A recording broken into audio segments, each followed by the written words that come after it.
Hello everyone, my name is Sudhir Kumar. Exam crack by Sudhir sir YouTube channel पे आप लोगों का स्वागत है। हम लोग आरआरबी एनटीपीसी 2025 में हुए जो 47 पेपर हुए हैं उनके वीडियो सॉल्यूशन कर रहे हैं। ऑलरेडी मैं अगर बात करूं कि टोटल पेपर हुए हैं 47 पेपर, जिसमें से हम लोगों ने टिल टाइम तक 22 पेपर कंप्लीट कर चुके हैं। आज के सेशन में हम स्टार्ट करेंगे क्वेश्चन सेट नंबर 23 यानी पेपर नंबर 23, जो कौन से डेट को हुआ था। वो डेट है 14 जून 2025, शिफ्ट 2 को हुआ था। तो इसकी हम लोग वीडियो सॉल्यूशन करने वाले हैं। मैं आपको वीडियो सॉल्यूशन में मैं कई बार बोल चुका हूं कि मैं आपको एग्जाम ओरिएंटेड अप्रोच सिखाता हूं कि एग्जाम में कम टाइम में क्वेश्चन को कैसे सोल्व किया जाता है। तो चलिए स्टार्ट करते हैं सेशन को। देखिए क्या दिया गया हमारे पास क्वेश्चन में। कहा गया है कि एक जो ट्रेन है जो किसकी लेंथ कितनी है 100, रुक जाओ कलर मैं चेंज कर लेता हूं। एक ट्रेन है, लॉन्ग ट्रेन है जिसकी लेंथ है इतना, ओवरटेक कर रही है एक आदमी को मूविंग विथ स्पीड। जो आदमी है जिसकी स्पीड कितनी है 9 किलोमीटर पर आवर की स्पीड से, कौन से डायरेक्शन में, इन द सेम डायरेक्शन में। जिस डायरेक्शन में ट्रेन चल रही है उसी डायरेक्शन में वो आदमी भी चल रहा है। तो उसको कितने टाइम में क्रॉस कर ले रही है ट्रेन, 30 सेकेंड में। आगे टाइम बताना है, हाउ मच टाइम, कितने टाइम में जो ट्रेन होगी वही ट्रेन जो दूसरे ट्रेन जिसकी लेंथ दे रखी है मूविंग इन अपोजिट डायरेक्शन में जो आ रही है उसको 51 किलोमीटर पर स्पीड से जो चल रही है उसको कितने टाइम में वो क्रॉस कर पाएगी। यानी सिंपल कहा गया है, दो केस बनेंगे। एक केस की पहला केस में ट्रेन जो है एक आदमी को क्रॉस कर रही है, दूसरे केस में जो वही ट्रेन दूसरे ट्रेन को क्रॉस कर रही है। आदमी जो है ट्रेन के सेम डायरेक्शन में जा रहा है और ट्रेन जो दोनों एक दूसरे के अपोजिट डायरेक्शन में आ रही हैं। तो जब दोनों ट्रेन एक दूसरे के अपोजिट में आएंगी तो उस टाइम पे, कौन से टाइम पे वो एक दूसरे को क्रॉस करेंगी, वही टाइम बताना है। पहले केस फर्स्ट, देखो केस फर्स्ट लो, आ जाओ। ट्रेन की लेंथ तो है लेकिन आदमी की लेंथ हम क्या लेते हैं, निग्जिबल नहीं लेते हैं। तो डिस्टेंस क्या होता है, स्पीड इनटू टाइम। डिस्टेंस यानी ट्रेन की length is equal to speed. Same direction में चलेंगे तो स्पीड, क्योंकि आदमी और ट्रेन दोनों सेम डायरेक्शन में, स्पीड घट जाएगा यानी डिफरेंस होगा। मान लेता हूं ट्रेन की स्पीड x है और आदमी की स्पीड कितनी है 9, तो डिफरेंस होगा x minus 9। Kilometre per hour को मीटर पर सेकंड में बदलना है तो 5/18 से मल्टीप्लाई। कितने टाइम में क्रॉस हो रहा है, 30 सेकंड में। हमने क्या किया, distance is equal to speed into time, balance कर दिए। अब देखो ध्यान से, 10 से 10 कैंसिल, राइट। 3 से 6 बार में, 5 से ये 2 बार में, यानी कितना हो गया 6 इंटू 2 यानी 12। 12 is equal to x minus 9, तो x की वैल्यू 12 प्लस 9 21। ये आ गया 21 किलोमीटर पर आवर, यानी पहले वाले ट्रेन की स्पीड आ गई। अब दूसरे केस में क्या कहा जा रहा है, दोनों ट्रेन एक ट्रेन इधर से आ रही है, दूसरी ट्रेन उधर से आ रही है, दोनों एक दूसरे कितने देर में क्रॉस करेंगे। तो दोनों डिस्टेंस क्या होगा, स्पीड इनटू टाइम। डिस्टेंस में दोनों ट्रेन की लेंथ ऐड होगी। पहले वाले ट्रेन की लेंथ इतनी, दूसरे वाले ट्रेन की लेंथ कितनी है 220।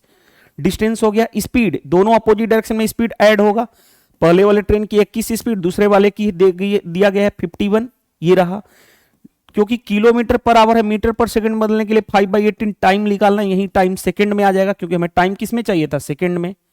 चलो सोल्व कर लेते हैं। ये हो गया 320 इज इक्वल टू, यहां पे करोगे तो 70 और 2 72 हो गया, इंटू 5/18 इंटू टी।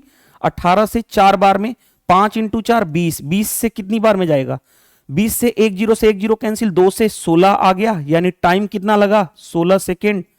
अगर वही ट्रेन एक दूसरे ट्रेन को क्रॉस करे तो कितने टाइम में क्रॉस कर सकती है, 16 सेकेंड में। ऑप्शन कौन सा हो गया, डी करेक्ट आंसर हो गया। और इस तरह के क्वेश्चन मैंने ऑलरेडी कंप्लीट करा चुका हूं। अगर 1 2 3 सेट में मिले होंगे पिछले, अगर आपने सेट कंप्लीट किया होगा, टोटल 22 पेपर मैं कंप्लीट करा चुका हूं। आज तो हम लोग डिस्कस कर रहे हैं पेपर नंबर 23, डेट है 14 जून 2025, शिफ्ट 2 को। इससे पहले अगर जिसने मेरा सेशन देखा होगा तो इस तरह के क्वेश्चन आए हुए हैं, सिर्फ डाटा चेंज है, आसानी से कर लोगे। नेक्स्ट में देखो ध्यान से, speed of boat in still water. Speed of boat दे रखा है 7 kilometre per hour. Speed of stream यानी धारा की स्पीड दे रखी है 5 किलोमीटर पर आवर।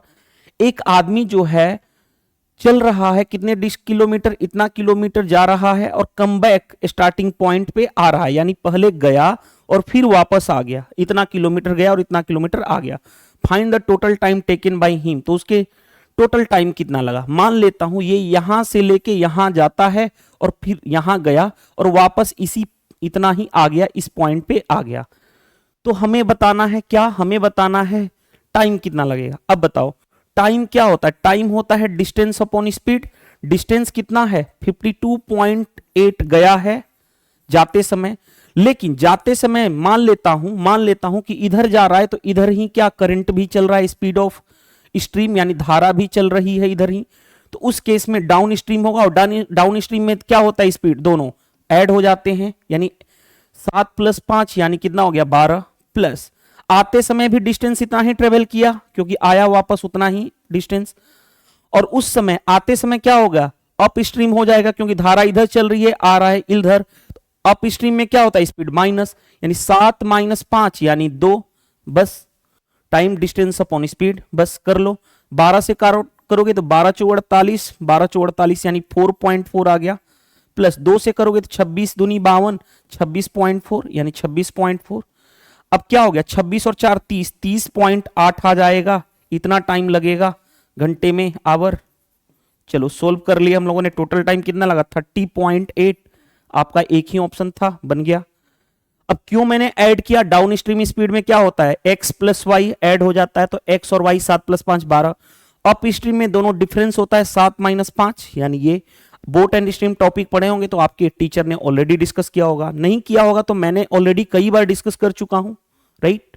नेक्स्ट हमें मीडियन बताना है इस डाटा जो दिया गया है। मीडियन के लिए हम क्या करते हैं, कितने नंबर हैं वो काउंट करते हैं, तो 3 3 6 3 9 और 2 11, 11 क्या है ऑड है, अगर ऑड नंबर आ जाए तो मीडियन क्या होता है n + 1/2th नंबर, यही जो देगा मीडियन देगा, तो 11 + 1 12, 12/2 यानी 6th जो नंबर होगा वो क्या होगा, वही हो जाएगा मीडियन। अब 6th नंबर मीडियन होगा, मीडियन के लिए क्या करते हैं असेंडिंग ऑर्डर में यानी बढ़ते क्रम में हम लिखते हैं, तो सबसे पहले सबसे छोटा लिखेंगे, सबसे छोटा कौन सा है 20, दूसरा उसके जस्ट बड़ा 20 हटा दिए, उसके बाद जस्ट बड़ा कौन है देखो ध्यान से, मेरे को दिख रहा है 47, 47 के बाद जस्ट बड़ा नंबर कौन सा है देखो ध्यान से,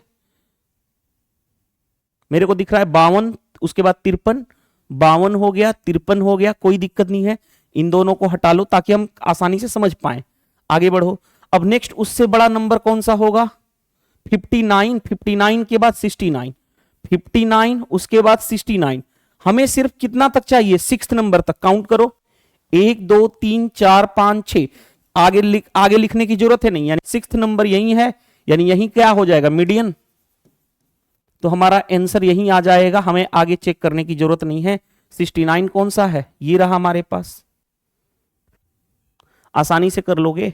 नेक्स्ट अभी इस क्वेश्चन में देखो ध्यान से, एक और क्या हमें पूरा काउंट भी करने की जरूरत थी, नहीं, देखो हैक क्या है यानी एग्जाम अप्रोच क्या है, ये थोड़ा सा ट्रिकी क्वेश्चन हो गया। एग्जाम अप्रोच क्या है यानी कि ट्रिकी क्वेश्चन पूछ दिया एग्जामिनर ने, क्यों ट्रिकी मैं बोल रहा हूं देखो ध्यान से, पहली बात नंबर पॉइंट्स में तो है नहीं, तो 6th नंबर पॉइंट्स में तो होगा नहीं, गलत हो गया पहली। दूसरी बात क्या 70 इनमें कोई भी डाटा है, नहीं है, तो 70 होगा ही नहीं, 3 ऑप्शन एलिमिनेट कर दिए तो एक ही ऑप्शन था, ओनली वन ऑप्शन पॉसिबल।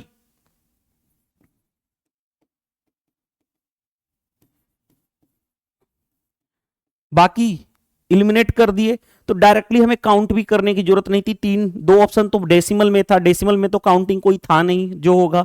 दूसरी बात ये दोनों क्या होंगे 70 तो इस डाटा में है ही नहीं, तो 70 मीडियन कभी हो ही नहीं सकता, तो एक ही ऑप्शन था, आसानी से समझ में आया।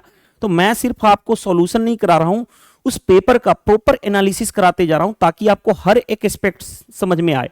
और जो 7 अगस्त से एग्जाम होने वाला है आरआरबी एनटीपीसी कौन सा अंडर ग्रेजुएट लेवल, तो उसमें आप 30 आउट ऑफ 30 इजिली कर पाओगे अगर इस सेशन को 47 पेपर को मेरे अकॉर्डिंग सोल्व कर लिए तो। चलिए नेक्स्ट, एवरेज प्राइस 3 आइटम्स का दे रखा है, वो कितना है इतना, तीनों प्राइस की रेशियो दे रखी है इतनी, हमें सबसे सस्ता चीपेस्ट आइटम्स को बताना है। अब बताओ कितना टोटल हो गया 7 5 12, 12 और 3 15, 15 यूनिट की वैल्यू क्वेश्चंस के अकॉर्डिंग है कितनी, एवरेज इतना है तो सम कितना होगा एवरेज इनटू नंबर, यानी 15135 इनटू नंबर, नंबर कितने हैं 3, यानी 3 ही पर 3 आइटम्स खरीदा था। अब देखो ध्यान से हमें क्या चाहिए, हमें जो सबसे सस्ती यानी 3 यूनिट की वैल्यू चाहिए। आंसर पहले क्या होना चाहिए 3 का मल्टीपल, 6 3 9 7, ये 3 का मल्टीपल नहीं है, 7 2 9 ये तो ये भी 3 का मल्टीपल है, 8 ये भी 3 का मल्टीपल है, ये 3 का मल्टीपल नहीं, क्योंकि 5 4 9 तो हो जाएगा, 5 आया नहीं, 2 ऑप्शन एलिमिनेट हो गए, फिर भी हमें बनाना ही पड़ेगा। चलो 3 से काट लो, 3 से 5 बार में 5 से काटोगे, 5 3 15 0, 5 2 10, 5 7 35, एक यूनिट की वैल्यू 3027। हमें क्या चाहिए, 3 यूनिट, सबसे सस्ती चीज 3 यूनिट सबसे, तो 3027 इंटू 3, ये तो मल्टीप्लाई भी आसान है। कैसे भाई, 27 तियां 81, 30 तियां 90, यानी अब इसमें क्या मैं मल्टीप्लाई करने में दिक्कत है, आसानी से आ जाएगा। नहीं तो यहां पे एक और हैक क्या है कि 7 इंटू 3 21, यूनिट डिजिट 1 आना चाहिए, यूनिट डिजिट 1 आना चाहिए, एक ही ऑप्शन का था यूनिट डिजिट 1, राइट, तो भी कर सकते हो। नेक्स्ट, नेक्स्ट में देखो ध्यान से क्या दिया गया है, एक डीलर जो है mark his good at 5% above the cost price, markup percent given है। आगे allow a discount of 67% on the mark price, discount percent भी गिवन है। हिज गेन और लॉस परसेंट बताना, याद करो मैं बता चुका हूं, अगर मार्कअप परसेंट गिवन है और डिस्काउंट परसेंट गिवन है और हमें चाहिए क्या, हमें चाहिए प्रॉफिट या लॉस परसेंट, तो हम क्या लगाते हैं, सक्सेसिव का कॉन्सेप्ट लगाते हैं। और सक्सेसिव का मतलब क्या है, फॉर्मूला कौन सा, a plus B plus A B by 100 in percent. अगर पॉजिटिव वैल्यू आया तो प्रॉफिट, निगेटिव आएगा तो लॉस, यही बताया हूं। मार्कअप क्या होता है, पॉजिटिव, डिस्काउंट क्या होता है, निगेटिव। चलो देखो ध्यान से, मार्कअप 5 का, डिस्काउंट निगेटिव लेंगे 67, 5 इंटू 67 डिवाइडेड बाई 100, ये कितना हो गया, माइनस का 62 माइनस 5 का मल्टीप्लाई, 7 5 35, 30 और 3 33, डिवाइड बाई 100 यानी इतना, यानी कितना हो गया, 62 और 3 65, 65.35, इतना इन परसेंट में आएगा। निगेटिव क्या शो कर रहा है कि इतना का लॉस होगा, यानी लॉस वाला होगा, प्रॉफिट तो होगा नहीं, सभी लॉस ही दिए हैं। लॉस में भी कितना होगा, 65.35, यानी ऑप्शन सी करेक्ट आंसर हो गया। निगेटिव क्या शो कर रहा है कि लॉस, पॉजिटिव आता तो प्रॉफिट, सिंपल। नेक्स्ट, नेक्स्ट देखो ध्यान से क्या दिया गया है, at what rate of interest per annum will a sum इतना अमाउंट टू इतना in 1 year 6 month, 1 year 6 month. आगे, if the interest is compounded half yearly, बताओ हाफ ईयरली कहे, हाफ ईयरली में क्या होगा, हाफ ईयरली में क्या होगा, हाफ ईयरली में ये होता है कि रेट ऑफ इंटरेस्ट क्या हो जाता है, आधा हो जाता है। और टाइम पीरियड, एक साल में कितना, 6 महीना है, 2 बार और 1 बार और, यानी 1 साल 6 महीना, यानी 1 साल में 6 महीना 2 बार और 1 बार, यहां पे 3, यानी नंबर ऑफ पीरियड कितना होगा, 3। तो हम क्या करते हैं, अमाउंट बाई प्रिंसिपल का हम रेशियो निकाल देते हैं। तो अमाउंट कितना है, देखो ध्यान से, 15,625 अपॉन प्रिंसिपल कितना है, 8,000, हाँ जी है। अब इसको या तो 5 से काट सकते हो, कट तो जाएगा 5 से, 5 से कट जाएगा ना, हाँ 5 से कट जा रहा है। नहीं काटना चाहते तो भी आप, क्यूब पता है कैसे, देख के पता चल रहा है, ये 20 का क्यूब है, ये ऊपर कितना होता है 25 का क्यूब, तो 20 और 25 का क्यूब, यानी 3 बार लिखा हुआ है, 20 से 25 हुआ, 20 से 25 हुआ, 20 से 25 हुआ, राइट, क्योंकि हमें एन नंबर ऑफ पीरियड 3 बार ही करना है, यानी हमें यह पता चल गया कि ये जो हुआ है 20 से क्या हुआ है, 25 हुआ है। इसका मतलब यही है, यही है ना, 20 से 25 का क्यूब, एन की वैल्यू इतनी, 3 बार करना ही था, यानी हमें यह पता चल गया ए बाई पी का रेशियो कितना है, ये रहा, राइट। नहीं तो ऐसे कर सकते हो, देखो ध्यान से, ऐसे कर सकते हो, एक और तरीके से सोच सकते हो कि एन की वैल्यू 3 है, तो अगर ये इसका हम क्या ले लेंगे, क्यूब रूट, अगर हमें चाहिए ए और पी का रेशियो, तो ये कितना हो जाएगा, ऊपर होगा 25, नीचे होगा 20, राइट। अगर नहीं पता होता क्यूब रूट, तो अगर काट के भी कर सकते हो, रेशियो में भी कर सकते हो। तो देखो ध्यान से, 20 से 25 हुआ, कितना इंक्रीज हुआ, 5 का, 5 का इंटरेस्ट बना किस पे, 20 पे, परसेंटेज में करना है 100 से मल्टीप्लाई, 5 से हो गया 4, 4 से हो गया कितना, 25 चौके 100, यानी 25% आया। ये जो 25% आया, ये किसके केस में आया, हाफ ईयरली के केस में, हाफ ईयरली के केस में, हाफ ईयरली के केस में। लेकिन हमें तो चाहिए जो क्वेश्चन में rate of interest per annum 1 साल का चाहिए, आधा साल का अगर इतना है तो 1 साल का कितना होगा, 1 ईयर का कितना होगा, 25 इंटू 2 यानी 50% होगा। तो हमारा आंसर आ जाएगा 50%। आई होप ये क्वेश्चन समझ में आया होगा। कंपाउंड इंटरेस्ट का क्वेश्चन है। कंपाउंड इंटरेस्ट टॉपिक यानी सीआई टॉपिक, चक्रवृद्धि ब्याज टॉपिक आपके टीचर ने पढ़ाया होगा, तो ये तरीका आपको बताए होंगे। ये मैं क्यूब रूट की बात बोल रहा हूं, ये क्यूब रूट, राइट। चलिए नेक्स्ट में देखो ध्यान से, ये तो बेसिक क्वेश्चन है। 17,289 किसका क्यूब होता है? 17 का होता है। 17 ऐड करोगे तो कितना हो जाएगा? 361। 361 किसका होता है? रूट, यानी कि 19 का स्क्वायर होता है। 19 अब इसमें ऐड करोगे तो कितना होगा? 144, 9 5 14, 144 हो गया। 144 किसका रूट होता है? तो 12 का। ये तो आसान क्वेश्चन था। स्क्वायर आपको याद होना चाहिए 1 से 50, क्यूब याद होना चाहिए 1 से 30, और टेबल यानी पहाड़ा, जिसको हम बोलते हैं पहाड़ा, वो पहाड़ा जो होना चाहिए, यानी कि टेबल जो होनी चाहिए नॉलेज 1 से 30 तक आपको फिंगर टिप्स पे होनी चाहिए। नेक्स्ट, अब ये देखो भाई, बोर्ड मास रूल के अकॉर्डिंग सबसे पहले ब्रैकेट में भी स्मॉल ब्रैकेट को सोल्व करेंगे इसको। तो देखो ध्यान से, ये क्या होगा? 22/88 माइनस 22, यानी माइनस का 66 होगा। माइनस ऑलरेडी पहले से, तो माइनस माइनस प्लस, 22 और 66 कितना हो जाएगा? 88। 88 में माइनस ये लगा हुआ है, उसके साथ 22 माइनस करोगे तो कितना आ जाएगा? माइनस का 66, और माइनस माइनस ये क्या हो जाएगा? प्लस, यानी 22 प्लस 66 यानी कितना हो गया? 88। हमारा फाइनल आंसर 88 आ गया। ऑप्शन सी करेक्ट आंसर हो गया। चलिए move to the next. Next में देखो ध्यान से, length of the base of a parallelogram is इतना दे रखा है लेंथ, एंड इट्स हाइट दे रखा है इतना। एरिया ऑफ पैरेललोग्राम क्या होगा? देखो एरिया जो होता है पैरेललोग्राम का एरिया, यानी समांतर चतुर्भुज का एरिया जो होता है, बेस की लेंथ इंटू हाइट होता है। बेस की लेंथ दे रखा है, हाँ जी, तो हमें x की वैल्यू लेनी है 3 और y की वैल्यू लेनी है -2। अब 3 रखो, देखो ध्यान से, x पे 3, 3 का स्क्वायर 9, 9 चौके 36 हो गया, माइनस 3 इंटू 2 -6, -6 इंटू 7 यानी प्लस का 42 हो गया।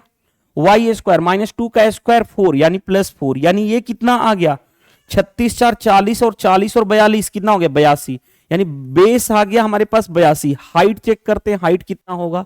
हाइट x प्लस वाई यानी 3 - 2 यानी 1, हाइट आ गया 1, तो एरिया कितना हो जाएगा? 82। आपका आंसर हो गया। एरिया कितना आ गया? 82 बन गया। ये भी क्वेश्चन, क्या हमें प्रॉब्लम फेस करनी पड़ी? नहीं करनी पड़ी ना। चलिए move to the next question. Greatest number that divides इतना एंड इतना, लिविंग रिमाइंडर इतना एंड इतना। तो देखो ध्यान से, जब भी हमें बड़ा से बड़ा नंबर चाहिए, जो इसको डिवाइड करने पे 2 रिमाइंडर बचे, इसको डिवाइड करने पे 181 को डिवाइड करने में 6 रिमाइंडर बचे, तो ऐसे हम क्या करते हैं? इसमें से उसके रिमाइंडर को माइनस करते हैं। तो 152 - 2 यानी 150 हो गया, और 181 - 6 यानी कितना हो गया? 175 हो गया। अब जो आया, ये बड़ा से बड़ा नंबर चाहिए, तो इन दोनों का हम क्या लेते हैं? HCF, highest common factor. अब टेबल पता है 25 का, मैंने कई बार बोला हूं 1 से लेके 30 तक टेबल याद होना चाहिए। इसको लिख सकता हूं 25 × 6, इसको लिख सकता हूं 25 × 7। हाईएस्ट बड़ा से बड़ा कॉमन क्या है? ये 25, यानी HCF आ जाएगा 25। हमें आगे चेक करने की जरूरत नहीं है हमें, क्योंकि हमें इसका चाहिए था क्या? HCF।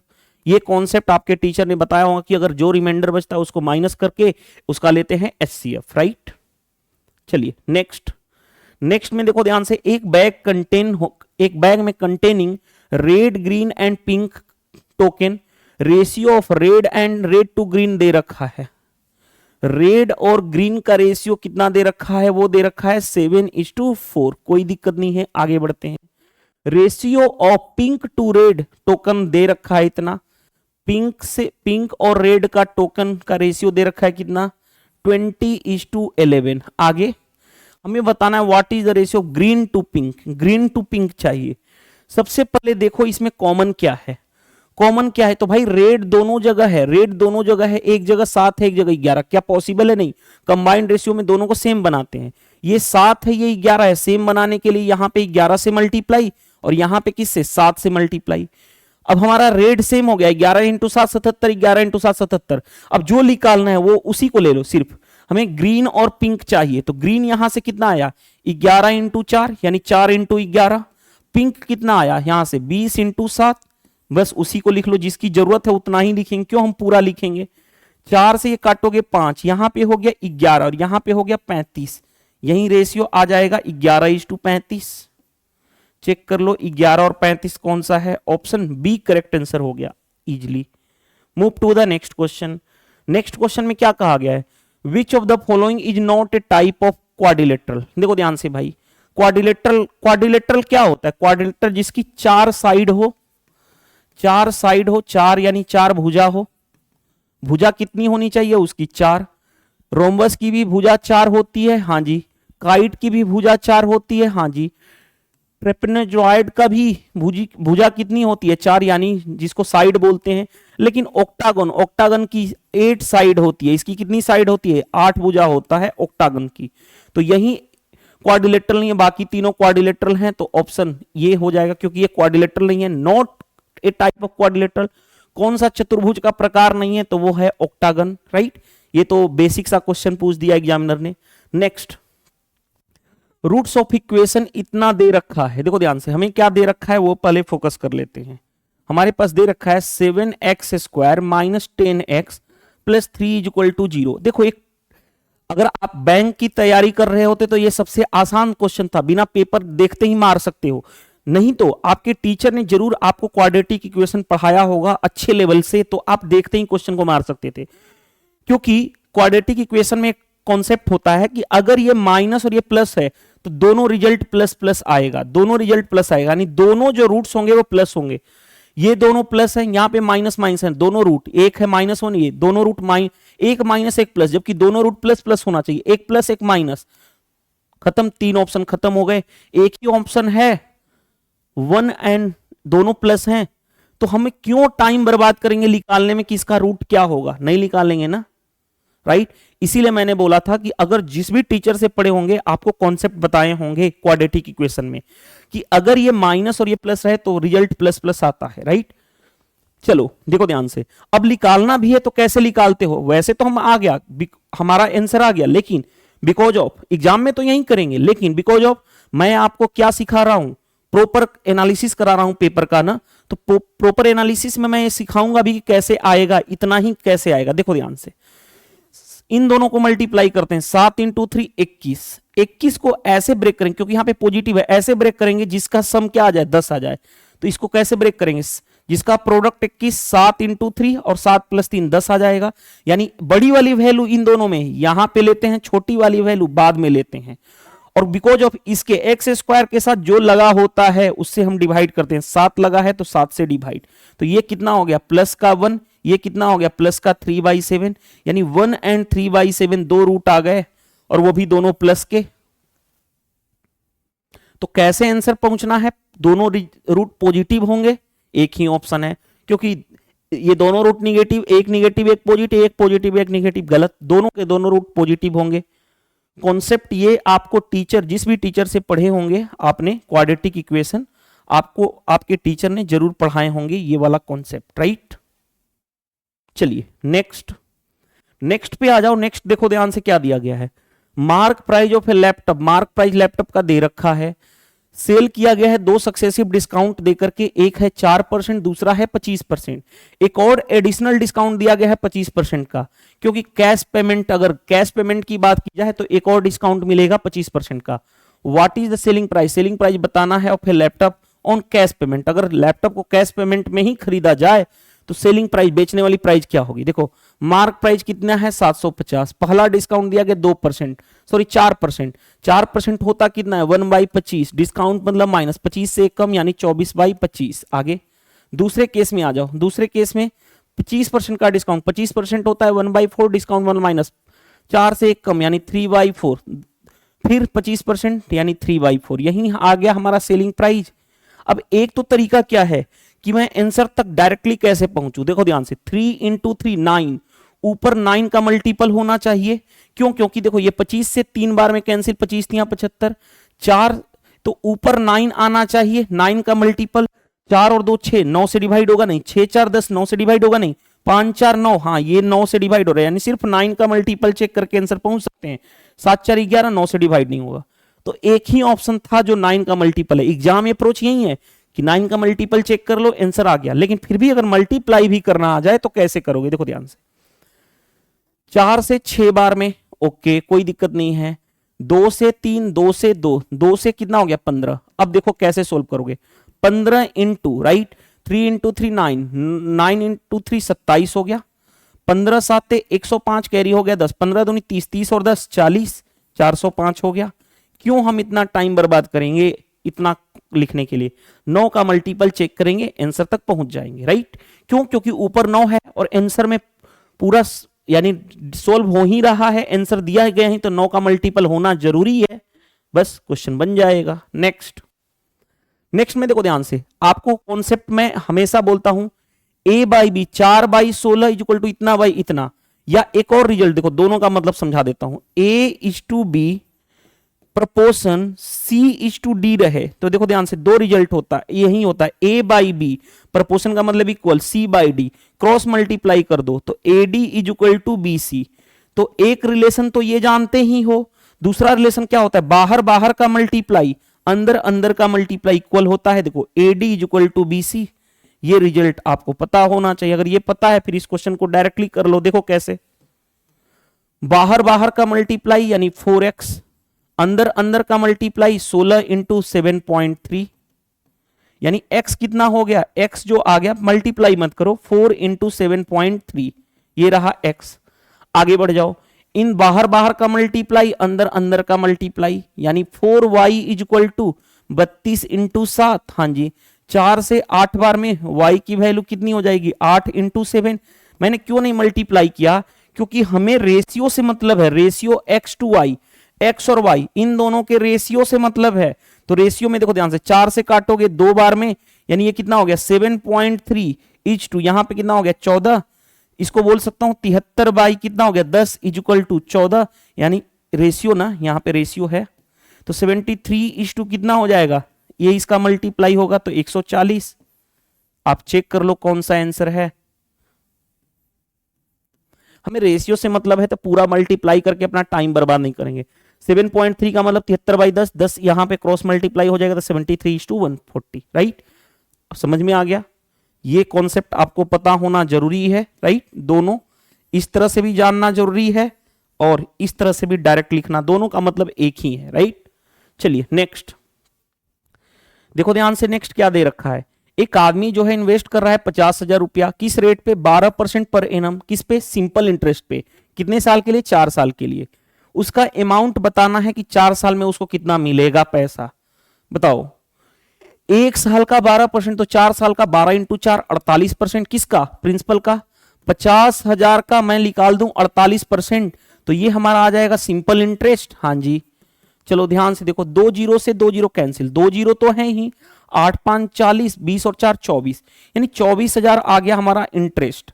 हमें अमाउंट चाहिए, अमाउंट में क्या होता है प्रिंसिपल प्लस इंटरेस्ट, 50,000 रुपया लगाया था, 24,000 का इंटरेस्ट मिला तो कितना उसको फाइनल मिलेगा, 50 और 24 74,000 रुपया फाइनल उसको 4 साल के बाद मिलेगा। बताओ इसमें क्या है, क्वेश्चन में कुछ है नहीं है, कॉन्सेप्ट की क्लियरिटी है, क्वेश्चन आसानी से बना लोगे। नेक्स्ट, अब देखो यार इतने आसान आसान क्वेश्चन दे दिए गए हैं। परसेंट मतलब डिवाइड बाई 100, ऑफ मतलब x इज इक्वल टू 4 से काटोगे 6, x की वैल्यू कितनी आ जाएगी 6 इंटू 100 यानी 600। ये तो बिना पेपर का सोल्व करने वाला क्वेश्चन था। 4 छक्के 24, 6 into 100 100, right. Next, mean proportion याद करो, दो नंबर a और b हैं तो मीन प्रपोर्शन क्या होता है अंडर रूट ए बी, यानी अंडर रूट ए बी होता है, ये तो पता ही है। अब देखो ध्यान से, यहां पे इतना a है और ये b है तो मीन प्रपोर्शन क्या होगा अंडर रूट ए बी। अब मल्टीप्लाई करने जा रहे हैं, 18 इंटू 18, 18 का स्क्वायर 324, राइट। 18 इंटू इतना 18 चौक 72 माइनस 72 रूट 7, ओके। अब इसका मल्टीप्लाई इन दोनों में करेंगे, 10 इंटू 18 यानी 180 रूट 7 प्लस माइनस माइनस 10 चौके 40, 40 इंटू 7 यानी 280। अब आ जाओ अंदर रूट 324 में 280 माइनस करोगे कितना हो जाएगा भाई 44 होगा, हाँ जी। 180 में 72 माइनस करोगे, 180 में 70 माइनस करते तो कितना हो जाता 110, 110 में 2 और हटा लो यानी कितना कितना हो जाएगा, सॉरी अरे यार 10 में से दोगे 8 यानी कितना हो गया 108 हो गया। 72 8 80 होता है ना, 108 रूट 7 हमारा। चेक कर लो कौन सा आंसर, ये रहा, इसमें डरने की जरूरत ही नहीं है कुछ भी। कौन सा रहा हमारा? ऑप्शन ए आ गया करेक्ट आंसर। बस नेक्स्ट में देखो ध्यान से, 8 डिजिट का नंबर दे रखा है, कहा गया कि डिजिबल बाई 3, 3 से डिवाइड होना है, मैक्सिमम वैल्यू ऑफ पी चाहिए। 3 की डिजिबिलिटी, सम ऑफ डिजिट 3 से डिवाइड होगा, वो नंबर 3 से डिवाइड होगा। दूसरा, 3 का मल्टीपल जहां भी हम देखेंगे उसको हटा देंगे। जैसे देखो 9 3 का मल्टीपल है, 6 3 का मल्टीपल है, 8 और 1 9 3 का मल्टीपल है, तो 8 5 13, 13 प्लस ये पी रहा, ये 3 से डिवाइड होना चाहिए, और पी की मैक्सिमम वैल्यू लेनी है, बड़ी सी बड़ी, सबसे बड़ा लो 8, 13 और 8 कितना हो गया? 24। 24 क्या 3 से डिवाइड होता है? हाँ जी हो जाता है। तो आगे चेक करने की जरूरत ही नहीं है हमें, क्योंकि पी की मैक्सिमम वैल्यू चाहिए। मैक्सिमम वैल्यू सबसे बड़ा ऑप्शन में चेक करो कौन है। अगर 8 रखने पे आ रहा है, नहीं उसके बाद जस्ट बड़ा लेते 6, 13 6 19, 3 से डिवाइड नहीं होगा, हमें क्यों पूरा चेक करेंगे अगर पहले ही तरीके से ऑप्शन आ गया तो। Next, if mode of the data exceed by mean by इतना, मोड यानी m0, मीन यानी x बार, दोनों के बीच का डिफरेंस कितना है? ज्यादा है, ये कितना है, कितना ज्यादा है? 20.1। आगे हमें चाहिए mode exceed the median by, mode यानी m0, मीडियन यानी हम इस दोनों के बीच का डिफरेंस चाहिए, क्या होगा? अब फॉर्मूला मैं बता चुका हूं आपको, ये फॉर्मूला जानते ही हो, कौन सा?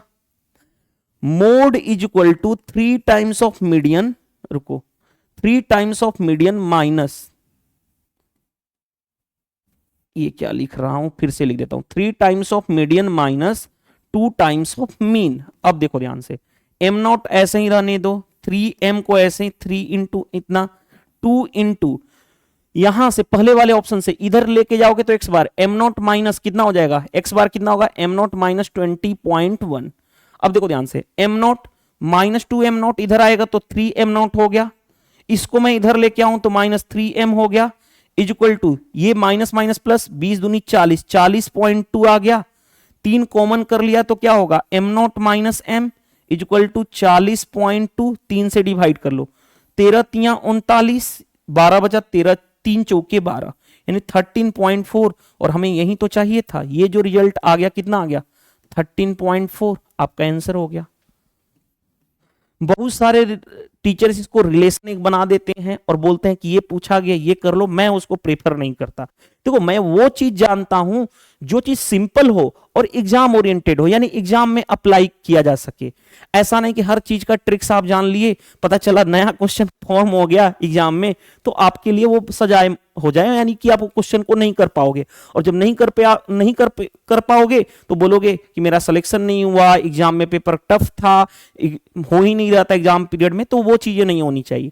आपका काम होना चाहिए कि आप फास्ट कर सको, सिंपल अप्रोच यानी जो हर जगह अप्लाई हो, यानी आपके पास वो अप्रोच होनी चाहिए, और उसको अप्रोच को मैं बोलता हूं exam oriented approach, right. Next पे आ जाओ भाई। एक वाटर टैंक है जो इसको फिल कर सकता है 38 मिनट में।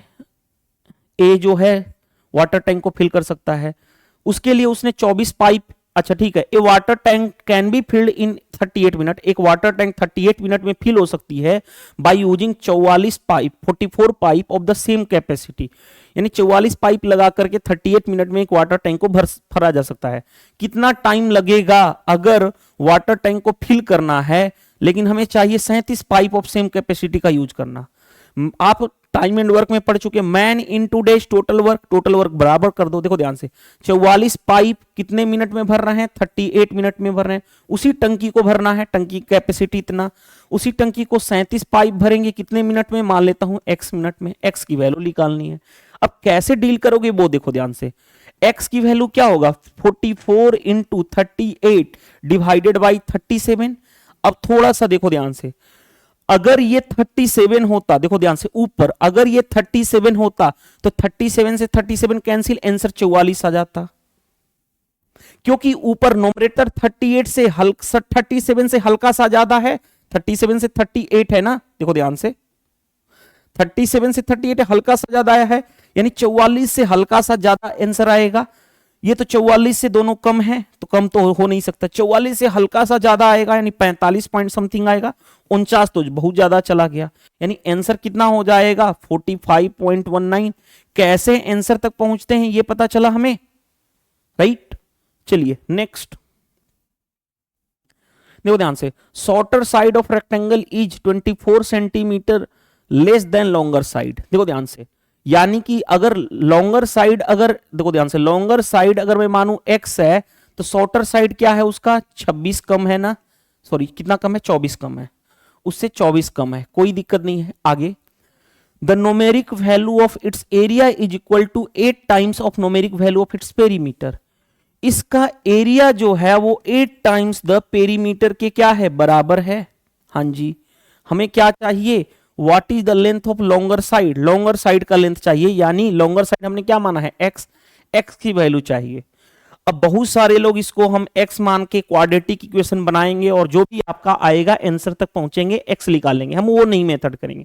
मैंने क्या बताया हूं, मैं आपको एग्जाम ओरिएंटेड अप्रोच सिखाता हूं, वो भी सबसे सिंपल हो। जैसे देखो ध्यान से, पहला ऑप्शन उठाओ 57, अगर x 57 है, देखो ध्यान से, तो y ये वाला कितना लेंथ होगा, 57 माइनस 24 यानी 33। अब इसका एरिया, एरिया कितना होगा, 57 इंटू 33, 8 टाइम्स ऑफ कितना, क्या हम पूरा सोल्व करेंगे, नहीं, यूनिट डिजिट से काम चला लेंगे। देखो एरिया में क्या होगा, लंबाई इंटू चौड़ाई, लंबाई का यूनिट, चौड़ाई का यूनिट, यूनिट डिजिट 7 इंटू 3। आगे यहां पे 8 इंटू, यहां पे यूनिट डिजिट काम करेंगे, 7 और 3 10, यहां पे यूनिट डिजिट 8 इंटू 10 80, सतली के 21, यूनिट डिजिट क्या 10 के बराबर होगा, नहीं, यानी पहला ऑप्शन नहीं ले सकते, नहीं ले सकते ना, नहीं ले सकते। दूसरा ऑप्शन चेक कर लो, दूसरा ऑप्शन चेक करो, 48, अगर इसको रखने, ये तो काम हो गया खत्म। अगर ये 48 है, हाँ जी, तो ये 48 माइनस 24 यानी ये भी कितना होगा, 24 हो जाएगा। तो एरिया क्या होगा 48, देखो पहले यूनिट डिजिट चेक कर लो, 8 इंटू 4, 8 इंटू 4, यहां पे 8 इंटू 8 प्लस 4 12, यहां पे 8 चौके 32, अरे रुक जाओ 1 मिनट, अरे यहां पे मिस्टेक हो रहा है ना, रुको। पहला ऑप्शन भी हो सकता था, चेक कर लेते हैं। पहला ऑप्शन ये 57 था, तो दूसरा कितना था 57 33, ये 8 टाइम्स ऑफ पेरीमीटर क्या होता है 2 इंटू एल प्लस बी ना, 8 into 2 into L plus B, L plus B यानी यूनिट डिजिट से मतलब है, तो 7 इंटू 3 यहां पे होगा, 7 इंटू 3, यहां पे एल प्लस बी यानी 7 और 3 10, यहां पे 1 यूनिट डिजिट, यहां पे कितना 20 इंटू 8 160 यानी यूनिट डिजिट 0, नहीं हो सकता, यानी पहला ऑप्शन हो गया गलत। ऑप्शन बी में चेक कर लो, बी में क्या है, अगर ये 48 है तो ये 48 माइनस 24 हो गया, यूनिट डिजिट पे काम कर लो, 8 और यहां पे 4, तो 8 इंटू 4 यहां पे होगा, यहां पे क्या है 8 into perimeter 2 into L plus B, unit digit 8 और 4 12, यूनिट डिजिट पे काम कर लो, 8 चौके 32, यहां पे यूनिट डिजिट 2, देखो ध्यान से 8 दूनी 16, 6 इंटू 2 12, यूनिट डिजिट 2 बराबर हो सकता है, ये हो सकता है। अगर ये हो सकता है तो हम डायरेक्टली इसका मल्टीप्लाई करके देख लें, 48 इंटू 24 ये रहा इज इक्वल टू 8 इंटू, इसको लिख सकता हूं 2 into L plus B, formula perimeter 2 into L plus B, इन दोनों का सम 60 और 12 72 हो गया। हाँ जी, अब देखो ध्यान से, इसको मैं कैसे डील करूंगा, ये क्या है 16 इंटू 72, क्या ये भी 16 इंटू 72 आ रहा है, कैसे, देखो ध्यान से, इसको 3 दे दो तो ये हो गया 16, 24 या 72, ये बराबर ही तो आ रहा है, यानी x की वैल्यू 48 रखने पे ये इक्वेशन सेटिस्फाइड हो गया। तो क्या हमें आगे चेक करने की जरूरत है, नहीं। तो आधा काम तो हमारा यूनिट डिजिट कर देता है, और आधा जो बचा हुआ है जैसे ही देखा यूनिट डिजिट सेम तो मल्टीप्लाई करके देख लिए। आई होप ये क्वेश्चन समझ में आ गया होगा, राइट। चलिए नेक्स्ट, बताने में इतना टाइम लगाया हूं, अदरवाइज तो ये क्वेश्चन तो मतलब मुश्किल से 10 से 15 सेकंड किया जा सकता था क्वेश्चन पढ़ने के बाद। मैं वो कोई भी ट्रिक्स अब मेरे पास नहीं है जो 2 सेकंड 4 सेकंड में क्वेश्चन को सोल्व करे। हर एक क्वेश्चन को देखो, जो क्वेश्चन 2 सेकंड और 5 सेकंड में सोल्व होता है ना, वो उस लेवल का ही क्वेश्चन होता है कि जितने भी स्टूडेंट्स बैठेंगे एग्जाम में वो सारे कर लेंगे। यानी कि अगर 56 लाख स्टूडेंट्स बैठने वाले हैं 7 अगस्त से पेपर जो स्टार्ट हो रहा है, तो वो 56 लाख स्टूडेंट्स उसको कर लेंगे। जो 2 सेकंड और 5 सेकंड में जो बोला जाता है ना कि टीचर 2 सेकंड में इस क्वेश्चन को उड़ा दो, तो वो हर कोई कर लेता है, राइट। उससे आपका सिलेक्शन और रिजेक्शन नहीं होता। सिलेक्शन और रिजेक्शन होता है कि जो 30 क्वेश्चन है उस 30 क्वेश्चन में 28 प्लस 27 प्लस 30 आउट ऑफ 30 जो करता है उसका सिलेक्शन होता है, राइट। और उसके लिए हर एक क्वेश्चन 2 सेकंड में पॉसिबल नहीं है। 2 सेकंड तो पढ़ने में आपको टाइम लग जाएगा। कोई भी कितना भी फास्ट पढ़ो इसको, मान लो कोई कितना भी फास्ट रीडर हो, फास्ट रीडिंग हैबिट हो उसकी, वो भी पढ़ने में 2 सेकंड तो लगा ही देगा। तो हाउ इट पॉसिबल कि 2 सेकंड में क्वेश्चन को सोल्व कर लोगे, 5 सेकंड में सोल्व कर लोगे, नहीं, right. Next, find the average of all prime number between 20 और 24। प्राइम नंबर मैंने कई बार बोला हूं, प्राइम नंबर की लिस्ट 1 से लेके 200 तक याद होना चाहिए, यानी 1 से लेके 200 में कितने प्राइम नंबर आते हैं वो। जैसे देखो 20 और 40 के बीच पहला प्राइम नंबर कौन सा होगा, 23, दूसरा होगा 29, तीसरा होगा कितना 31 और चौथा होगा 37। उसके बाद क्रॉस कर जाएगा 41, 40 से ज्यादा हो जाता है। इसी का एवरेज चाहिए। एवरेज क्या होगा, सम डिवाइडेड बाय नंबर। 7 1 8 9 17 17 और 3 20, कैरी हो गया 2, 3 2 5, 3 8 2 10, 10 और 2 12। कितने नंबर हैं, 1 2 3 4, 4 नंबर, यानी कितना हो गया एवरेज 30। एवरेज क्या होता है, सम डिवाइडेड बाय नंबर। देखो बन गया क्वेश्चन। अब ये क्वेश्चन बताओ, जिसको प्राइम नंबर पता होगा कौन नहीं कर लेगा इस क्वेश्चन को, क्या कोई प्रॉब्लम है? मैं हर सेशन में आपको बोलता हूं 1 से लेके 30 तक आपको टेबल पता होना चाहिए फिंगर टिप्स पे। 1 से लेके 50 तक स्क्वायर फिंगर टिप्स पे होना चाहिए। स्क्वायर निकालना तो पता होना चाहिए, आपके टीचर ने बताया, लेकिन ये फिंगर टिप्स पे होना चाहिए। 1 से लेके 30 तक आपको क्यूब फिंगर टिप्स पे होना चाहिए, और 1 से लेके 200 तक की प्राइम नंबर की लिस्ट, प्राइम नंबर की लिस्ट पता होनी चाहिए, नहीं अभाज्य संख्या की लिस्ट पता होनी चाहिए। ये तो बेसिक सा क्वेश्चन पूछ दिया ना कि भाई 20 और 40। डिफिकल्ट बनाना होता है इसी क्वेश्चन को। देखो ये हर कोई, ये जो एग्जाम में आएगा क्वेश्चन, ये हर कोई कर लेगा, सभी को पता है 1 से 50 तक प्राइम नंबर। लेकिन अगर पूछ देता है यहां पे 50 टू 100 के बीच प्राइम नंबर का जो एवरेज निकालो, तब 90% लोगों को नहीं आता, मतलब नंबर याद ही नहीं किया प्राइम नंबर कौन सा होगा। अगर वो थोड़ा सा और बढ़ाना चाहेगा तो 151 से लेकर के 200 तक के बीच प्राइम नंबर की लिस्ट पूछ दे, उसका एवरेज, तब हालत खराब हो जाएगी, क्योंकि 90% स्टूडेंट्स को याद ही नहीं है। तो पेपर का लेवल, अभी इस क्वेश्चन को तो हर कोई बना लेगा। देखो मैं पेपर का एनालिसिस करा रहा हूं, बता रहा हूं कि क्यों जरूरी है। हर कोई 1 से 50 तक की प्राइम नंबर की लिस्ट याद रखता है, लेकिन 1 से 200 तक की प्राइम नंबर की लिस्ट आप खुद देख लेना, जब आप मेरी वीडियो देख रहे हो, क्या आपको सच में वो पता है? नहीं पता होगा। अगर नहीं पता है तो याद कर लो, क्योंकि मैं हर एक सेशन में ये बोलता हूं कि इतना मिनिमम है अगर आप चाहते हो एग्जाम में फास्ट करना तो, राइट। चलिए मूव टू द नेक्स्ट। एक शॉपकीपर जो है परचेज कर रहा है, खरीद रहा है 59 डोजन ऑफ आर्टिकल एट इतना रुपए पर डोजन, यानी कि मतलब कि 59 दर्जन जो आर्टिकल खरीद रहा है, और क्या किस दर से, 1 दर्जन का आर्टिकल का कॉस्ट इतना है। आगे he sold each one of them at the rate of 91 rupees, what percentage profit बताना। देखो मैंने आपको बताया था इस तरह के क्वेश्चन के लिए आर्टिकल को सेम कर दो, यानी जो आर्टिकल आप खरीद रहे हो, यानी वस्तु खरीद रहे हो, उसकी क्वांटिटी को सेम कर दो। क्वांटिटी को सेम करके सीपी और एसपी का रेशियो निकाल लो, हमारा काम हो जाएगा। क्यों? क्योंकि प्रॉफिट परसेंट के लिए सीपी और एसपी, कॉस्ट प्राइस और सेलिंग प्राइस, यानी क्रय मूल्य और विक्रय मूल्य का क्या चाहिए हमें, रेशियो चाहिए। अब जैसे देखो ध्यान से, 1 दर्जन को खरीद रहा है कितने में, 728 रुपए में। 728 रुपए में 1 दर्जन, हम 1 दर्जन पे फोकस कर रहे हैं। देखो ध्यान से, 1 दर्जन, हिंदी वाले स्टूडेंट्स के लिए मैंने बता दिया, 1 दर्जन का मतलब 1 डोजन पे फोकस कर रहे हैं। क्वांटिटी हमने फिक्स किया 1 डोजन, 1 डोजन का कॉस्ट इतना है। 1 आर्टिकल को खरीद रहा है, बेच रहा है कितने में, 91। 1 दर्जन में कितने होते हैं, 12, यानी 12 आर्टिकल, 12 से मल्टीप्लाई, तो ये 1 डोजन को सेलिंग प्राइस पता चल गया हमें कितना है। हाँ जी, हमने दर्जन फिक्स कर लिया, यानी क्वांटिटी फिक्स कर लिया 1 डोजन। अब रेशियो ले लो, 13 7 91, 13 से 13 5 65, 13 6 78, 7 से काटोगे 8, ये हो गया 8, ये हो गया 12, 4 से 4 दूनी 8, 4 3 12, कितना हुआ इंटरेस्ट, सॉरी प्रॉफिट कितने का हुआ, 1 का हुआ। आउट ऑफ सीपी परसेंटेज में करना है 100 से मल्टीप्लाई, यानी कितना हो गया, 50% का प्रॉफिट आ गया। बताओ कॉन्सेप्ट की क्लियरिटी है तो क्या क्वेश्चन बनाने में प्रॉब्लम होगी, नहीं होगी। नेक्स्ट भाई, नेक्स्ट देखो क्या कहा गया है, Mahesh gets 2% increment in his sale amount in first year. पहले साल 2% का इंक्रीमेंट हुआ, 20% इंक्रीज हुआ सेकेंड ईयर में। प्रेजेंट सेल जो है इतना है, तो 2 साल what was his sale 2 year ago, 2 साल पहले उसका एज कितना, उसका सेल कितना था, उसके बेचने वाली प्राइस कितनी थी। मान लेता हूं 2 साल पहले उसकी प्राइस थी x, 2% का इंक्रीमेंट, 2% होता कितना है, 2/100 यानी 1/50, इंक्रीमेंट मतलब प्लस, यानी 50 से 1 बढ़ेगा 51/50 हो जाएगा। दूसरे साल कितना, 20%, 20% होता है 1/5, इंक्रीमेंट मतलब प्लस, 5 से 1 बढ़ेगा यानी 6/5, और फाइनली 2 साल के बाद सेल कितना हो गया, सेलिंग प्राइस यानी कितनी है 190400। अब देखो ध्यान से, थोड़ा सा कॉमन सेंस लगाओ, यहां पे 17 है, 17 तिया 51, ये 17 से कटेगा क्या, 17 17 इकाई 17 से, हाँ कैंसिल हो रहा है, 17 तिया 51, 17 इकाई 17, 17 इकाई 17, 17 दूनी 34, ये रहा। अब कैसे काटोगे, 2 से 3, 2 से 25, ये रहा।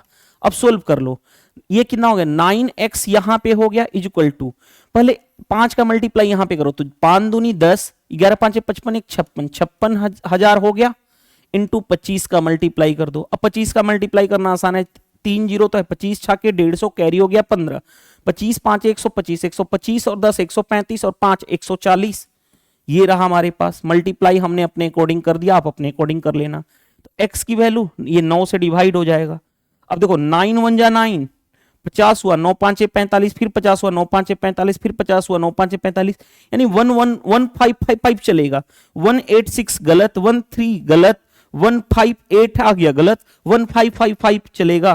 तो यही आपका आंसर आ जाएगा, 1555 समथिंग चलेगा। तो आपका आंसर कौन सा हो जाएगा, सो ऑन, इस तरह से सी करेक्ट आंसर हो जाएगा। Move to the next. देखो नेक्स्ट में क्या देगा, find the cost of digging, यानी भाई गड्ढे खोदने के लिए कॉस्ट कितना लगेगा, क्यूबोडिकल पीट जिसकी लेंथ दे रखी है, ब्रेड्थ दे रखा है, और हाइट डीप यानी गहरा कितना है वो दे रखा है, और 1 मीटर क्यू के लिए कितना कॉस्ट लग रहा है 15 रुपया। आप बताओ, वॉल्यूम, मीटर क्यू का मतलब वॉल्यूम, वॉल्यूम क्या होता है, क्यूबॉइड का वॉल्यूम होता है LBH, और कितना कॉस्ट 1 मीटर कॉस्ट का कितना है 15, तो इंटू 15 टोटल कॉस्ट आ जाएगा। हाँ जी, टोटल कॉस्ट। अब देखो ध्यान से, सबसे पहले देखो आंसर तक कैसे पहुंचोगे, जो भी ये होगा उसमें 15 का मल्टीपल मतलब 5 इंटू 3, यानी जो आंसर आएगा वो 5 से डिवाइड होगा। और 5 के लिए क्या होता है, लास्ट का डिजिट, 5 की डिजिबिलिटी यही होती है, लास्ट डिजिट या तो 0 होना चाहिए या तो 5 का मल्टीपल। भाई 5 है नहीं, या 0 या 5 है नहीं, लास्ट डिजिट 0 या 5 है नहीं, एक ही ऑप्शन था लास्ट डिजिट 0 या 5, तो हम क्यों अपना टाइम बर्बाद करेंगे। एग्जाम अप्रोच ये कहता है, राइट, एग्जाम अप्रोच यही है। अगर बनाना भी पड़ जाए तो कैसे डील करोगे, देखो ध्यान से, लेंथ कितना है 6, ब्रेड्थ कितना है 64, और हाइट यानी गहराई 10 इंटू 15। अब मल्टीप्लाई कर लो, देखो ध्यान से, इसका मल्टीप्लाई 6 चौके 24, 36 और 2 38 इंटू 10 इंटू 15, 15 का मल्टीप्लाई कर लो तो 0 तो ये रहेगा, 15 चौके 60, 15 वाट है 120, 120 और 6 126, 15 दूनी 30, 30 और 12 57 हो जाएगा। 15 या 45, 45 और 12 57 हो जाएगा। आ गया, क्यों हम मल्टीप्लाई करके टाइम बर्बाद करेंगे क्या अपना, नहीं, 5 का मल्टीपल देखेंगे आंसर तक पहुंच जाएंगे। नेक्स्ट क्वेश्चन देखो ध्यान से, साइन स्क्वायर ए प्लस साइन स्क्वायर बी, ए प्लस बी का सम 90 है तो 1 हो जाएगा, अपॉन 2 इंटू कॉस स्क्वायर ए प्लस कॉस स्क्वायर बी, दोनों का सम 73 और 17 90 है तो कॉस स्क्वायर ए प्लस कॉस स्क्वायर बी 1 हो जाता है। तो रिजल्ट कितना हो जाएगा 1/2। ये दो रिजल्ट याद रख लेना, मैं बता देता हूं। If A plus B, angle A और बी दोनों का सम अगर 90 डिग्री है तो साइन स्क्वायर ए प्लस साइन स्क्वायर बी का रिजल्ट कितना होता है 1। उसी तरह से कॉस स्क्वायर ए प्लस कॉस स्क्वायर बी का रिजल्ट कितना होता है 1। ये दोनों पता होना चाहिए, ये रिजल्ट आपको पता होना चाहिए। अगर रिजल्ट पता होता तो देख के ही पता चल रहा है। 68 22 90 यानी 1, 2 इंटू 1 2 यानी 1/2। ये तो बिना पेन एंड पेपर के, हाँ ये 2 सेकंड में क्वेश्चन किया जा सकता है, राइट, क्योंकि पढ़ने में भी टाइम नहीं लग रहा है। ऊपर 1 नीचे 2, 1/2 मार दिए। तो देखो ये अगर 2 सेकंड का क्वेश्चन है ना, तो 90% स्टूडेंट्स को ये उनके टीचर ने बताया होगा ये वाला कॉन्सेप्ट। ये वाला तो बेसिक सा चीज है, उसी पे हमने अप्लाई कर दिया। नेक्स्ट, 3 बैग और 6 पेन टुगेदर कॉस्ट इतना है। एक बैग का कॉस्ट अगर मैं बी मानूं, 3 बैग यानी 3B प्लस 6 पेन यानी 6P। एक बैग का कॉस्ट बी माना है और एक पेन का कॉस्ट P माने हैं, तो इतना दोनों का कॉस्ट मिला के कितना है 744। आगे बढ़ते हैं। 9 बैग एंड 9 पेन्स टुगेदर का कॉस्ट कितना है इतना, देखो ध्यान से, 9 बैग प्लस 9 पेन दोनों का कॉस्ट कितना है 1854। आगे बढ़ते हैं। Cost of 6 bag exceed the cost of 10 bag by, यानी दोनों के बीच का अंतर एक्सीड यानी मोर कितना ज्यादा है। अंतर बताना है। पहले देखो ध्यान से, बैग और पेन निकाल लो। एक पेन का कॉस्ट, एक बैग का कॉस्ट कितना होगा। सबसे पहले देखो मैं क्या करने जा रहा हूं, मैं करने जा रहा हूं इसमें 3 का मल्टीप्लाई, 3 इंटू 3 9 बैग और 9 बैग, इसमें से फिर इसको माइनस कर दूं तो ये माइनस, ये माइनस, ये माइनस, 9 बैग से 9 बैग कैंसिल, 6 तिली 18, 18 माइनस 9 यानी 9p, मल्टीप्लाई कर लो, 4 तिया 12, 4 तिया 12 एक 13, 7 के 21 एक 22, इसमें माइनस करोगे 1854 का, तो 9p इज इक्वल टू कितना हो जाएगा, 8 4 12, ये बच्चा 17, सॉरी 12, 7 5 12, 11, 8 3 11, राइट, इतना 9 से 9 चौके 36, 9 दूनी 18, यानी p की वैल्यू आ गई 42, यानी एक पेन का कॉस्ट कितना है, 42 रुपया है। अब आगे बढ़ते हैं, p पता है किसी एक में रख लो, इस इक्वेशन में रखने जा रहा हूं, तो 3b इज इक्वल टू इतना माइनस इधर लेके जाओगे 6p, यानी कितना हो गया 744 माइनस 6p, 6 से मल्टीप्लाई, 6 दूनी 12, 6 चौके 24 एक 25, यानी 3b इज इक्वल टू कितना हो गया 8 4 12, ये बचा 13, 8 5 13, राइट, ये बचा 6 में से 2 गया 4, नहीं कुछ तो मिस्टेक हो गया, 42, 6 दूनी 12, 6 चौके 24 एक 25, राइट, p की वैल्यू 42 ही आ रही है ना, 9 चौके 36, 9 दूनी 18, 3b is equal to, 3b is equal to इतना 8 हो गया, अरे यहां पे रुको, 8 4, सॉरी ये मिस्टेक है ना, 4 में से 2 गया 2, ठीक है, ये हो गया 9, राइट, ये हो गया 6 में से 2 गया 4, 3 से 16 3 48, 3 चौके 12, 164 आ गया, b की वैल्यू 164 आ गई। हमारे पास देखो 6 बैग है तो 6 इंटू 164, दूसरा क्या है p, cost of 10 bag, 10 into एक बैग 10 पेन, एक पेन का कॉस्ट है 42, 10 इंटू 42, हाँ जी, इन्हीं दोनों के बीच का डिफरेंस चाहिए।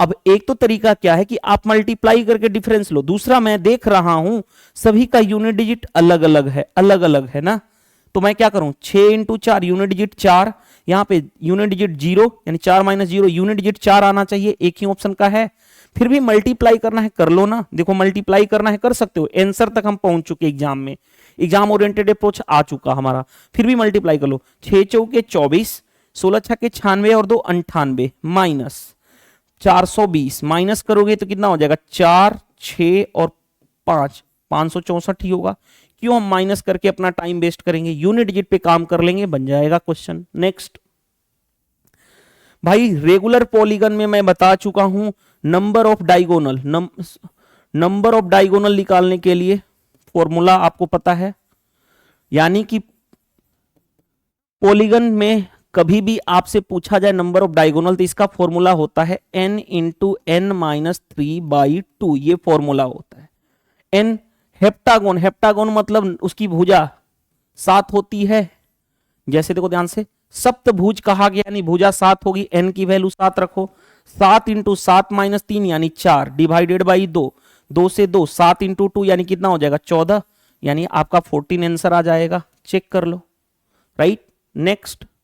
नेक्स्ट में देखो ध्यान से, एक टैब जो है 15 घंटे में टंकी को भर सकता है, दूसरा जो टैब है खाली करने वाला है वो 17 घंटे में टंकी को खाली कर सकता है, कितना टाइम लगेगा, अगर टंकी का कितना भरना है 2/3 ऑफ द टैंक भरना है पानी, तो इनिशियल में टंकी खाली थी, उस दोनों टैब को एक साथ ओपन किया जाए तो कितने देर में भरेंगे टंकी, देखो पाइप ए जो भरने वाला है 15 घंटे में भर सकता है, पाइप बी जो है खाली करने वाला है 17 घंटे में खाली कर सकता है, इसीलिए निगेटिव, दोनों की मिला के एलसीएम 15 और 17 में कुछ भी नहीं कॉमन है, तो एलसीएम कितना होगा 15 इंटू 17, इसको 15 से डिवाइड करोगे 17 आएगा, इसको 17 से डिवाइड करोगे तो निगेटिव आएगा माइनस का 15, क्यों निगेटिव, बिकॉज ऑफ ये खाली करने वाला है, इसीलिए सिंबल हमने डिनोट कर दिया, दोनों का मिला के 17 और माइनस 15 यानी 2 यूनिट, 2 की इफिशियंसी से दोनों अगर एक साथ खोले जा रहे हैं तो 2 की इफिशियंसी से पानी भरा जा रहा है।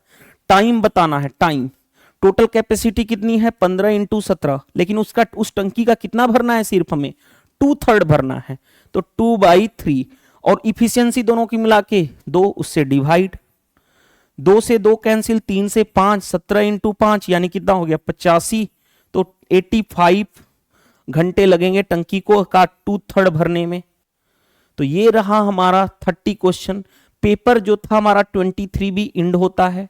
टोटल पेपर हुए हैं 47, जिसमें से हमने 23 पेपर आधे कंप्लीट कर चुके, राइट। 23 दूनी होता है 46, यानी आधा कंप्लीट कर चुके अप्रोक्सीमेट हमने पेपर। पीडीएफ, मैं पीडीएफ नोट्स प्रोवाइड करता हूं, PDF notes with solution provide कर देता हूं आपको। तो आप क्या करोगे इसके लिए, अगर ये चाहिए आपको सीक्वेंस वाइज, इसके लिए आप टेलीग्राम चैनल ज्वाइन कर लो, exam crack by Sudhir sir. इस वीडियो के कमेंट्स बॉक्स में आपको लिंक मैं ऑलरेडी दिया हूं, या डिस्क्रिप्शन बॉक्स, दोनों जगह लिंक है। उस लिंक पे क्लिक करके टेलीग्राम चैनल ज्वाइन कर लो। ज्वाइन करने के बाद आपको क्या होगा कि ये सारी पीडीएफ नोट्स विद सॉल्यूशन मिल जाएंगे आपको प्रत्येक का, और वीडियो सॉल्यूशन से आप हेल्प ले ही सकते हो। आप अपने साइड से ईमानदारी से 4 काम किया करो, क्योंकि मैं आपको सबसे पहले यूट्यूब पे सबसे पहले करा रहा हूं सॉल्यूशन, और एग्जाम से पहले मैं आपको कंप्लीट करा दूंगा, ये मैंने प्रॉमिस भी किया हूं आपको। वीडियो सेशन पसंद आता है, वीडियो को लाइक कर दो, कमेंट्स कर दो, कमेंट्स करके बताओ कि आज के सेशन से हेल्प मिला या नहीं, 1-2 क्वेश्चन सीखने को मिला जरूर होगा। शेयर करो, जितना ज्यादा शेयर करोगे उतनी ज्यादा बेनिफिट है, मेरे चैनल का भी ग्रोथ होगा। और मैं आपको इस चैनल पे पीवाईक्यू सीरीज करा रहा हूं रेलवे का। चैनल पे नए हो तो चैनल को सब्सक्राइब कर लेना, ताकि कोई भी मैं वीडियो डालूं तो सबसे पहले नोटिफिकेशन मिल जाए। मैं पूरी जो वीडियो में है उसमें कहीं नहीं बोलता हूं, लास्ट में जरूर बोलता हूं कि ये काम आपके साइड से 4 काम करना होता है, वो भी कुछ ऐसा काम तो नहीं दिया हूं। मेनली आपका काम है पढ़ाई, ये बेसिक सी चीजें हैं जिससे मेरे चैनल का ग्रोथ हो सके, बाकी it's depend upon you, right. क्योंकि जब तक आप नहीं ये काम करोगे तब तक यूट्यूब का एल्गोरिथम है कि वो वीडियो की व्यूज को बढ़ाएगा नहीं, और ये बढ़ाने का काम आप ही कर सकते हो क्योंकि आप व्यूअर्स हो, राइट। चलिए इस वीडियो में इतना ही, मिलते हैं नेक्स्ट क्लास में। नेक्स्ट पेपर को सोल्व करेंगे, पेपर नंबर 23 था, पेपर नंबर 24 में मूव करेंगे। इस वीडियो में इतना ही, थैंक यू, बाय बाय।